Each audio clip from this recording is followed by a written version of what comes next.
Welcome back to another video. Today we're going to be going over an interesting thought experiment where Menlo becomes communist. The video will be split up into two segments. The first segment will go over what communism is and how it works, and the second segment will go over what Menlo would be like under it. Without further ado, let's get into it. What is communism?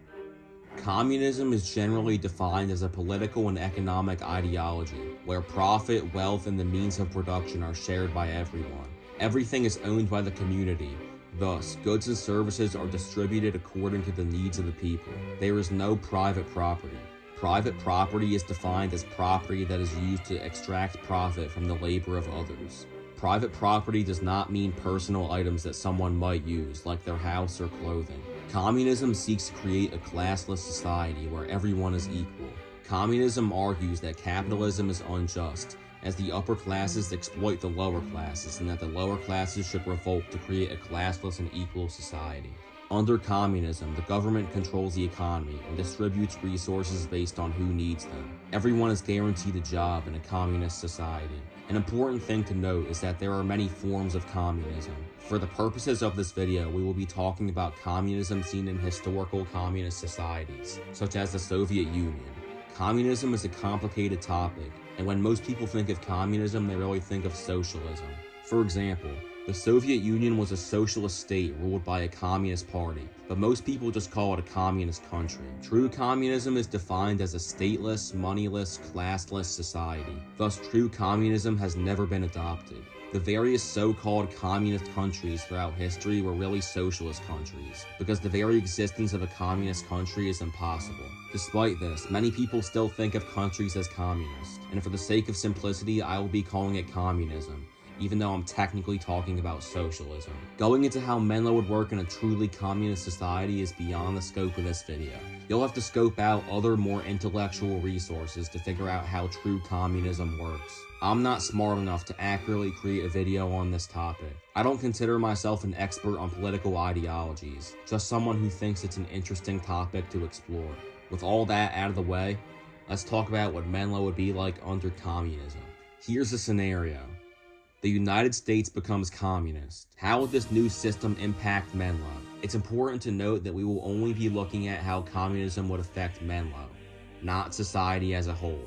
Menlo is owned by the Percy Borough. This wouldn't change under communism, as places like Menlo would be controlled by the state. The pool would be funded by the state and would have cheap entrance fees so anyone could use the pool. Menlo would no longer be run as a business to make money. With lower prices, it's very likely that more people would come to visit Menlo. It's likely that a patron cap would be introduced to prevent too many people from crowding up the pool.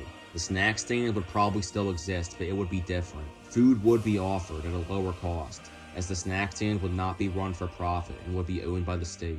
The government would decide who would work at Menlo by the system of from each according to his ability to each according to his needs. This basically means that those that would be good at the job and those that would enjoy it are most likely to be selected for the position. In practice, this means that those that have achieved a lifeguard certificate and mastered all the skills with the best attitude are the most likely to become lifeguards over lesser performers. Because Menlo is only open during the summer, the employee's job would be switched when the season ends. They would then return to working at Menlo when the season starts. Employees would end up working at Menlo for as long as they are able to. As the lifeguards aged, they would become physically unfit to do the job and would be reassigned to another job, while a younger employee would take their place. Employees would be paid directly by the state and not be paid by the number of hours worked, but instead by how much they contribute to the pool.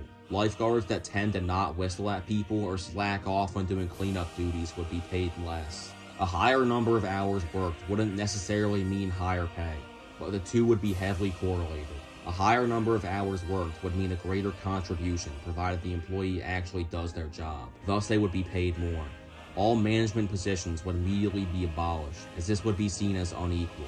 All the lifeguards and front desk staff would collectively decide what to do, while official supervisor and head lifeguard positions would be abolished. Perhaps they would still exist in an unofficial sense to ensure a smooth running of the pool. These people wouldn't be paid any more than the traditional staff members, and would have no official authority over anyone.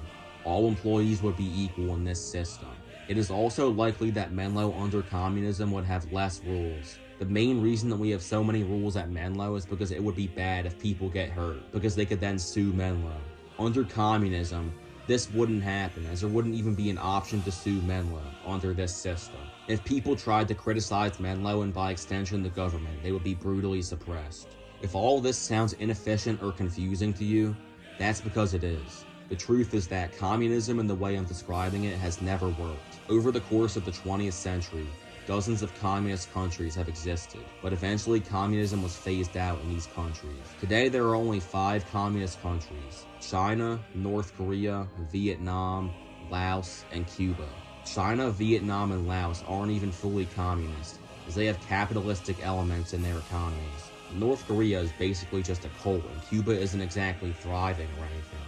So it's pretty safe to say that communism doesn't work. It is possible that true communism envisioned by Karl Marx might work, but this has never been tried and is also not what the video is about. In conclusion, I gotta say that Menlo under communism would be a bad thing in practice, despite sounding cool in theory. I will leave a link to a video in the description that goes over the economics of the Soviet Union if you want to learn more about this topic. I hope you learned something from this video. I definitely learned a lot while doing research for this. Drop your thoughts in the comments. What do you think about communism? Make sure to like, subscribe, and share if you feel like it. Thanks for watching, and peace out.